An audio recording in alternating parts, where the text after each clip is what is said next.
I like that. Great terminology.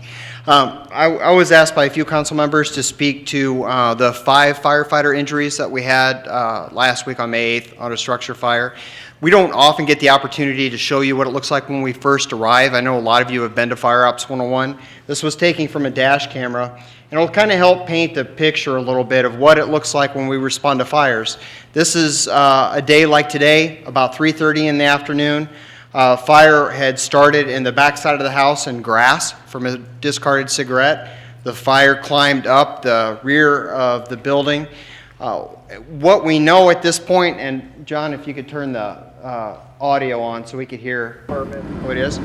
If you listen really closely about 103, I think you'll understand why this was such a serious fire. And going to add additional engine company to this. PD for traffic control.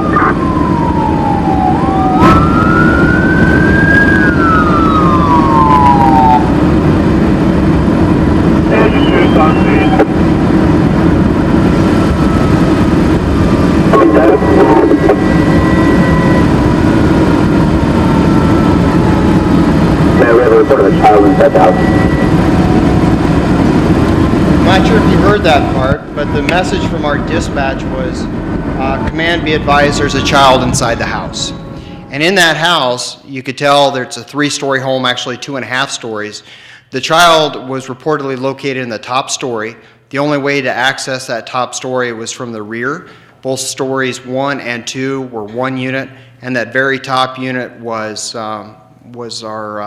only accessed by the back of the building on an exterior stairwell that was completely involved in fire. So the first in company is what they were forced with. Again, that was the address, 12080 East Nora. What they were forced with was a rescue profile, pretty well one of our worst situations that we ever respond to. Engine 2 and Ladder 2 from the neighborhood fire station worked in tandem.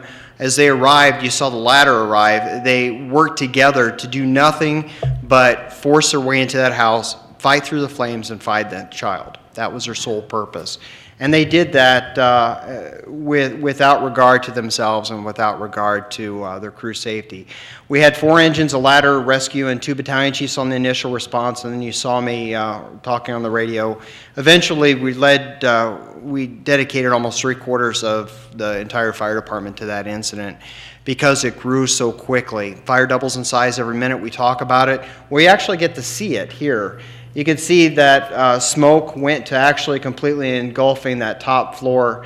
Lead, once we ventilated it, we were able to search a little bit better in that second floor and the subsequent floors below.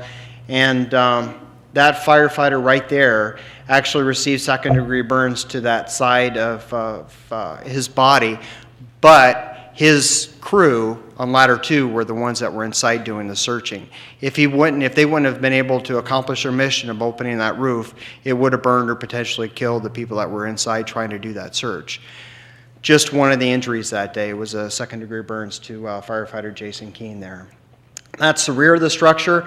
If you can believe this, when this was completely engulfed in fire, the only way, like I said, was an exterior stairwell here. This home is less than 20 feet away. This home is less than 20 feet away. Both had melted areas on their homes, some damaged shingles, but we saved both of those homes despite the amount of fire. There's a building here that you can't see, a garage, and multiple cars that were back here. We saved all those cars and the building in the back as well, that even though the radiant heat ended up peeling much of the exterior surfaces of those buildings, the firefighters just did a courageous job and put themselves between the fire and those other homes. Obviously, I mentioned we had 5 firefighters go down, predominantly due to heat exhaustion. The heat inside of that structure was 1,000 degrees plus. And I know those of you that were down at the Tri-Cities and Fire Ops 101, you got a little taste of it without fire, just with the personal protective equipment. This is actually a coat that Councilman Fagan asked me to bring. This is Jason Keene's coat that you can see is burned through. And these are made not to burn. This is PBI matrix material that we buy and you approve. And this is one of the connections here. If it wasn't for you providing us decent equipment, this firefighter would probably have third-degree burns and be in Harborview right now. So the decisions you make, I just like to make that connection because it does matter. We expect the best to protect our people, and we need your support to be able to provide that all the time. The other firefighters were treated and released from Sacred Heart that night after fluid, blood gases, and wound repair. We did have one that had a broken foot. One of the lieutenants on ladder 2, who was on the inside doing all the searching, they actually had to do a bailout. We call a bailout when you have reached situations that are untenable. They try to find the closest exit as they're searching. They found a window and they were successful in escaping through that window, kind of the bailout prop that you were able to view. We don't have that equipment in the station yet. They don't have that. We approved it, but we don't have it. So fortunately, we had a ladder placed at that second floor. They were able to bail out of that.